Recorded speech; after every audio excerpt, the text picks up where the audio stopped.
Hi, this weekend I had a guy that I coach race Ironman Tallinn. It was his first race of the season. It wasn't supposed to be like that, but it's a strange year and we are both lucky that he managed to have at least one race. To give you a little bit of a background, I was coaching him for exactly 1 year now. And last year he did his first Ironman and he finished in 9:26. And this year in Tallinn he improved. On that time he shaved 24 minutes of it, and you can see the results here. So this is last year in Kalmar. As you can see, he had almost 103 swim, 449 bike and 328 run. And this year in Tallinn he did 107 swim, but I have to explain. So it was the lake was quite cold, and it was also cold outside. So he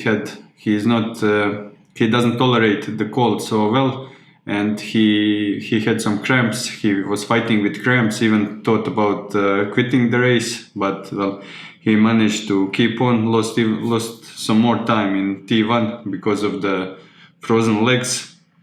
But eventually when he started going, he did a very good, excellent bike and run portions of the race. So 4:36 for the bike and 3:11 for the run, and finished in an overall time of 9 hours and 2 minutes. So if the lake was 1 or 2 degrees warmer, he would most probably be under 9 hours.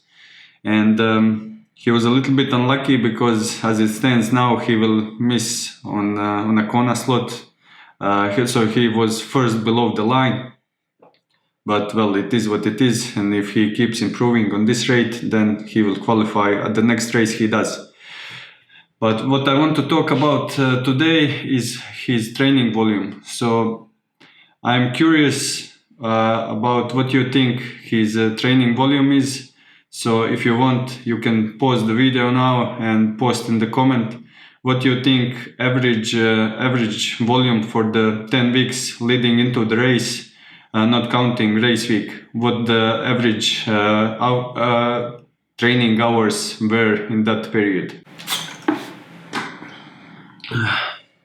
So I don't know what you think, but few guys that asked me about him, they all said how does he manage to have enough volume to produce such a fast time, because he's working full time. And actually the volume is not so huge as those couple of people think. And I think most of the people think that he needs at least 20 hours per week average to get close to Kona qualification. But the truth was that he didn't train 30, not 25, not even 20 hours, but the average actually was 14, just over 14 hours. So here in this list, you can see his training volume, that's in this column. So as you can see, it's very consistent. It's always about 14 hours. There was 1 week with 12. Then the highest week was only 16 hours. Well, I say only because at this level, that's not a huge training volume, but it's still not easy to fit in 16 hours in a normal week with job and with also other aspects of life. I wasn't even aware of his training hours until this friend of mine asked me about it, and then I went to check it out, because I don't when I plan the workouts, I don't really think about the training hours. I just take into account the time that athlete has available, and then I also don't try to use all that time for training. I try to have a little bit of free time, so if something unexpected happens, that he can fit it in. So we have always some basic training schedule, basic structure of the week, and if it happens that the athlete has more time because he's on the holiday or something, then we can add some additional sessions. But as you can see here, he didn't really, when he was on a holiday, it was he was a little bit low on motivation because the races were kept canceling, so his goals were always postponed. And I've given him a lighter schedule when he was on the holiday to refresh a little bit, and obviously it worked very well. What I want to point out is that you don't need huge training hours to produce fast times. You just need a solid training session that covers the basics, and the most important thing is always the consistency.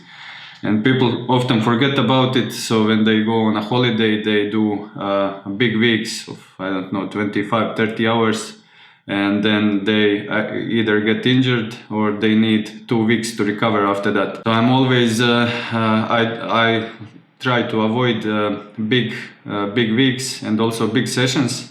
His longest ride was 5 hours, and there was only one time when he felt very good, and he did almost 200k in 5 hours. I didn't tell him to go that fast, but I also didn't hold him back. So my theory is, if you feel good, it's okay to push it a little bit, but you need to pay attention, because if I notice that that after this ride he needs 2 days to recover, then it doesn't make any sense. But he kept doing good sessions, so why should I hold him back?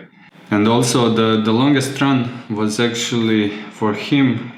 He had some problems with injuries, and I'm not sure if he ran more than 2 hours, or maybe here it is 2 hours 12 minutes. I'm not sure if he did any run longer than that. So that's also part of the consistency thing, because if you do major session, epic workout, then you might need, and if you need 3 days to recover after it, then it doesn't make much sense. You will just ruin the consistency. The point that I wanted to make today is that you don't need huge training hours to produce fast times. You just need a good training schedule, and I hope that this will encourage someone to chase his goals. Maybe there are some of you that would like, for example, to go to Kona, but they are thinking, okay, if I want to go there, I would need 25 hours per week, and I don't have that. But also keep in mind that Antonio was fast when he came to me, but it's also once you are under 10 hours, then you need to work very hard to gain every minute. It's easier to improve from 12-13 hours to 10 than from 10 to 9. I hope this will encourage some of you to chase the goals, and see you again soon. Ciao.